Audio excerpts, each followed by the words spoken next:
কবিতার নাম এসআইআর। সংক্ষেপে একটু প্রচেষ্টা করি, ছোট্ট একটু। বাবু রাজনীতি আর কি বুঝি, মূর্খতা মোর স্বভাব। 2 বছর পড়েছি, সেসব কথা নয় আস্থা।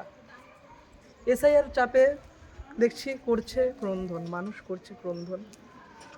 পথে ঘাটে জাতির জন্য কেউ বা করছে অনশন। মৃত্যুর সংবাদও পেয়ে গেলাম মুহূর্ত খানেক আগে। যারা প্রাণের ভয়ে দেশ ছাড়লো, আজ তাদের কি হবে? ঠাকুর বাড়িও দেখছি কিছু মানুষের সমাগম। কেউ আবার তাদের রোহিঙ্গা বলে করছে আলোড়ন। কেউ বা বলে রোহিঙ্গা তাড়ানোর জন্য এই ফন্দি, তা তো নির্বাচন কমিশন কেটেছে, তার জন্য এই গণ্ডি। কেউ বলে এসআইআর হলে হবে দেশ থেকে বিতাড়ন, তা শুনে রাতের অন্ধকারে মানুষ বিটা ছেড়ে করছে পলায়ন।